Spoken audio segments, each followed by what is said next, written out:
Let me tell you the beauty about this business is that every once in a while you're traveling, you bounce from city to city, and there's a city where it has a couple of comedy clubs in town, and you get to run into somebody you haven't seen in years. That's the case here today with Warren B. Hall.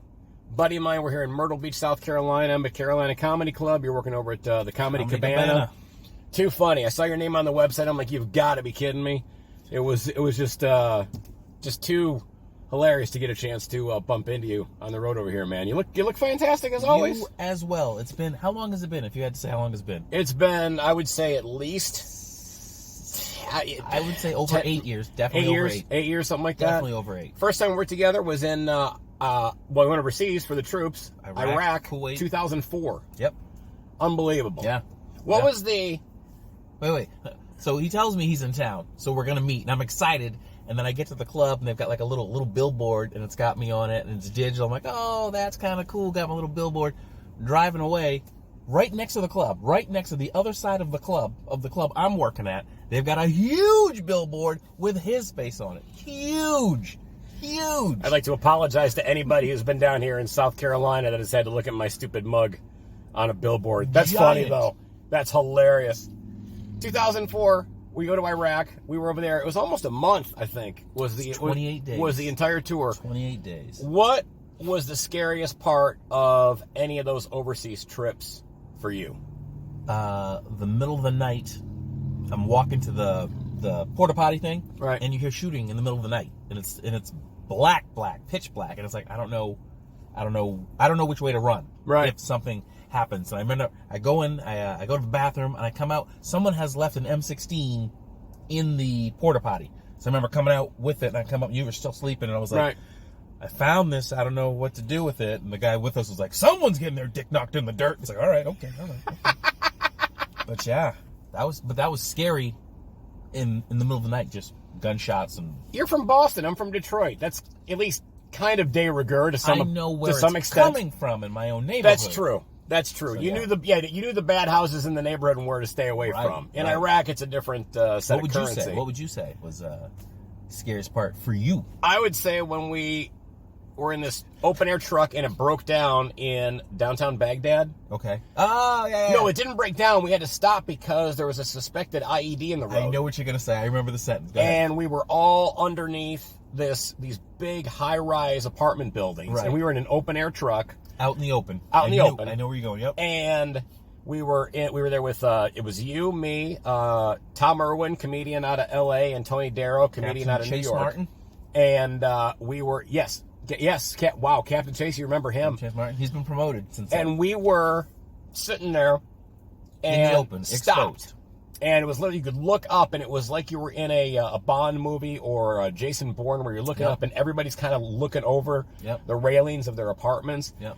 And I'm like, someone's going to throw a grenade. Yep. And we are going to be fucked. And that was the scariest part. Do you remember what the girl said? Oh, she said, "This is not good." No, I remember that. No. We were sitting there, and again, we're looking now, like this. She's got a machine gun strapped to the truck. She's there, and, so we were guarded pretty well. We were part of a convoy. I remember that. Way open, though. Right.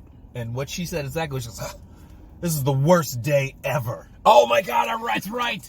She did say that. And then he went on for 3 minutes. It was hilarious about, this is your worst day? Yeah. God, that was so insane. But great to see you. You're married now. Yes. Married. You've got you have a child. Yes. Of your own. Respawned. And you also picked one up as part of the package deal. Little package deal. Yeah. What is the? I'm not going to ask the most rewarding thing about having a kid. Let me ask you what the biggest pain in the ass is about having kids. Is that they're you, and it's hard to spank you. Because it's you. They do things that you would do and that they've seen you do, which is why they're doing it. Like that commercial, I learned it from watching you. So that's a weird thing because you want to be a parent, but like you shouldn't be doing. But I get it.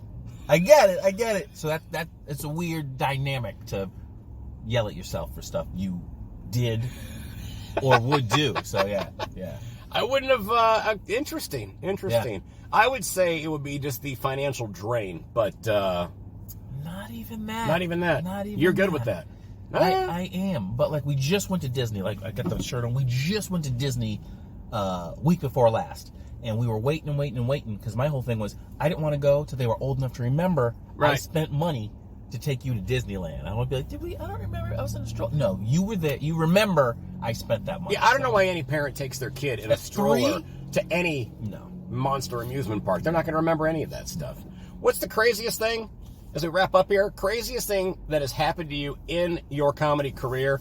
You've obviously been around for a long, long time. How long have you been in the game now? How long have you been doing this? About 21 years. 21 now. years. 21 years. Man, you should have given me a warning before we started this so I could start thinking of the craziest thing. I was in a fight on stage at the Brickwall Comedy Club in Spokane, Washington. I'm doing the show, and this guy, they're being talkative. It's him and two girls, and they're being kind of loud. And I said, hey, you crackheads want to be quiet? And the guy goes, there are no crackheads at this table. And I go, I'm sorry, I forgot where I was. Meth heads, right? So then the crowd laughs, and then 10 minutes later, this guy jumps up and wants to yell, and I'm like, well, come up here, thinking he's not going to come up here. And of course, he's walking towards the stage politely. Excuse me, sorry, ma'am. Excuse me. And he's walking towards me, and I'm looking at the security guy who's way at the back of the room looking like, oh, I'll never make it in time to save you. It's like, so now the guy gets on stage, and he just stands there, and we're just looking at each other like, well, what do we do now? And then he just rushes me. And I happen to punch him. He falls down. Big, huge thing. They call the police, or the guy and his girlfriend called the police on me. And luckily... How long ago was this? I don't know, 10 years? So luckily, everybody in the audience had stayed and was shaking my hand going, I want you to know we're not all like this, and I'm so sorry that happened. So when the police came in and they were like, there he is, they come over to me. Luckily, there's a woman shaking my hand who, you know how... Right. White women, they're going to listen and find out what's going on. And she walked right up behind me like, I'm listening. Right. And she cut in and goes, no, that's not what happened. He was doing his job. He even offered to buy that guy's ticket. Because I said, if you're not happy, I'll buy your ticket. Right. And so then all these other people come up. And if it hadn't been for that, the good people of Spokane, I'd have gone to jail. Because they believed, well, that woman over there said, and the girl goes, that's his girlfriend. So Wow. they would have got me arrested. So That's a good story. yeah. I love nothing better than a great comedy Yeah, story, yeah. especially a train wreck. Those are always those are great. Everybody loves the train wreck stories. They do. By the way, if you're in Myrtle Beach, go to River City Cafe. Oh my God. Phenomenal burger.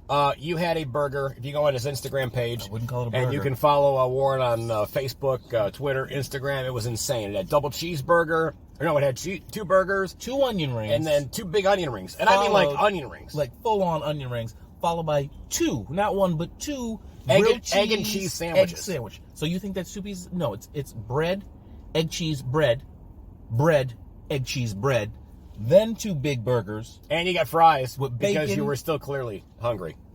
Yeah. Warren B. Hall. Find him online. See him at a comedy club near you. One of my dear friends in the business and absolutely hysterical. Love this guy. Always good seeing you, buddy. Good to be seen. You're man. awesome. Good to be seen. Thank you.